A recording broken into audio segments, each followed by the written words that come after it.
इस वीडियो में हम जानेंगे कि भगवान श्री कृष्ण के समान बताए गए सात्यकी व महारथी कर्ण का महायुद्ध। इस महायुद्ध में सात्यकी भगवान श्री कृष्ण के रथ पर आरूढ़ होते हैं और उनका सारथी भी होता है दारुक।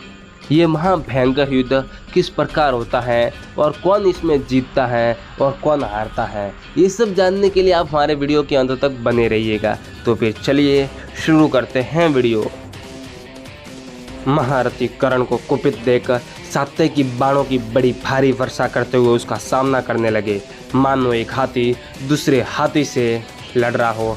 वेगशाली व्याघ्रों के समान परस्पर भिड़े हुए वे दोनों पुरुष युद्ध में अनुपम पराक्रम दिखाते हुए एक दूसरे को छत विकसित कर रहे थे।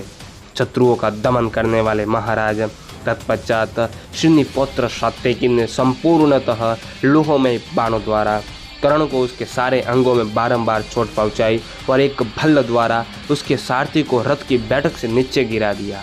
नरश्रेष्ठ, इसके बाद सात्यकी ने तीखे बाणों द्वारा कर्ण के चारों श्वेत घोड़ों को मार डाला और उसके ध्वज को काटकर रथ के सैकड़ों टुकड़े करके आपके पुत्र के देखते देखते कर्ण को रथहीन कर दिया। राजन, इससे खिंचित होकर आपके महारथी वीर कर्ण, पुत्र वृषसेन, मद्राज शल्य तथा द्रोण कुमार अश्वत्थामा ने सात्यकी को सब ओर से घेर लिया। सात्यकी के द्वारा वीरवर सूत पुत्र कर्ण को रथहीन कर दिए जाने पर सारा सैन्य दल सब ओर से व्याकुल हो उठा। किसी को कुछ सूझ नहीं पड़ता था। राजन, उस समय सारी सेनाओं में महान हाहाकार होने लगा। महाराज, सात्यकी के बाणों से रथहीन किया गया कर्ण भी लंबी सांस खींचता हुआ तुरंत ही दुर्योधन के रथ पर जा बैठा। बचपन से लेकर सदा ही किए हुए आपके पुत्र के सौहार्द का वह समाधान करता था और दुर्योधन को राज्य दिलाने की जो उससे प्रतिज्ञा कर रखी थी उसके पालन में वह तत्पर था। राजन, अपने मन को वश में करने वाले सात्यकी ने रथहीन हुए कर्ण को तथा दुशासन आदि आपके वीर पुत्रों को भी उस समय इसलिए नहीं मारा कि वे भीमसेन और अर्जुन की पहले से की हुई प्रतिज्ञा की रक्षा कर रहे थे। उन्होंने उन सबको रथहीन और अत्यंत व्याकुल तो कर दिया, परंतु उनके प्राण नहीं लिए। जब दोबारा युद्ध हुआ था उस समय भीमसेन ने आपके पुत्रों के वध की प्रतिज्ञा की थी और अर्जुन ने कर्ण को मार डालने की घोषणा की थी। कर्ण आदि श्रेष्ठ महारथियों ने सात्यकी के वध के लिए पूरा प्रयत्न किया, परंतु वे उन्हें मार न सके। अश्वत्थामा, कृतवर्मा, अन्य महारथी तथा सैकड़ों क्षत्रिय शिरोमणि सात्यकी द्वारा एकमात्र धनुष से परास्त कर दिए गए। सात्यकी धर्मराज का प्रिय करना और परलोक पर विजय पाना चाहते थे।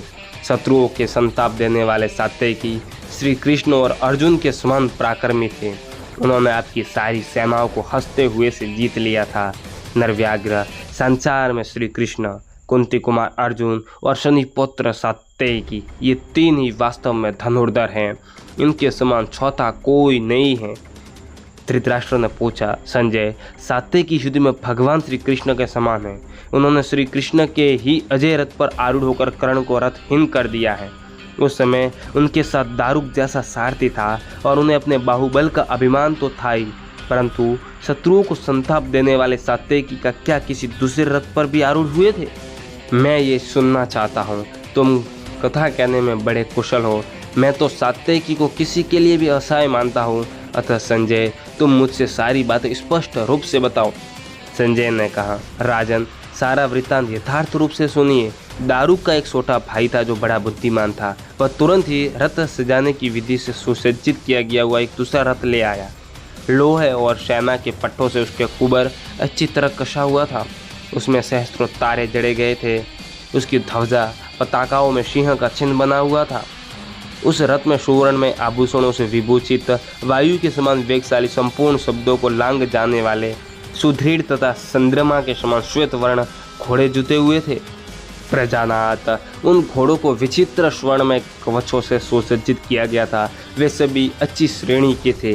उनसे जुते हुए उस रथ में शुद्र घंटिकाओं के समूह से निकलती हुई मधुर ध्वनि व्याप्त हो रही थी।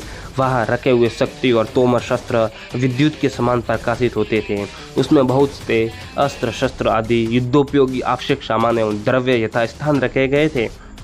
उस रथ के चलने पर मेघों की गर्जना के समान गंभीर शब्द होता था। दारुक का छोटा भाई उस रथ को सात्यकी के पास ले आया। सात्यकी ने उसी पर आरूढ़ होकर आपकी सेना पर आक्रमण किया। दारुक भी इच्छानुसार भगवान श्री कृष्ण के निकट चला गया। राजन, कर्ण के लिए भी एक सुंदर रथ लाया गया जिसमें शंख और गोदुग्ध के समान श्वेत वर्ण वाले विचित्र सुवर्ण में कवच से सुसज्जित और अत्यंत वेगशाली श्रेष्ठ अश्व जुते हुए थे। उसमें सुवर्णमयी रज्जु से आवेष्टित ध्वजा फहरा रही थी। वह रथ यंत्र और पताकाओं से सुशोभित था। उसके भीतर बहुत से अस्त्र शस्त्र आदि आवश्यक सामान रखे गए थे। उस श्रेष्ठ रथ का सारथी भी सुयोग्य था। दुर्योधन के सेवक वह रथ लेकर आए और कर्ण ने उसके ऊपर आरूढ़ होकर शत्रुओं पर धावा किया।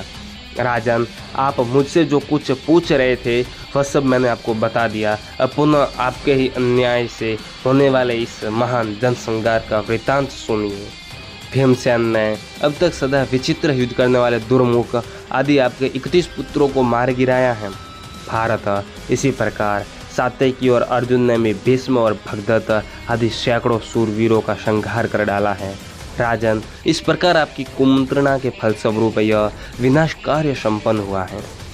दोस्तों, आज की वीडियो में इतना ही। ये वीडियो आपको कैसा लगा आप हमें कमेंट में ज़रूर बताइएगा।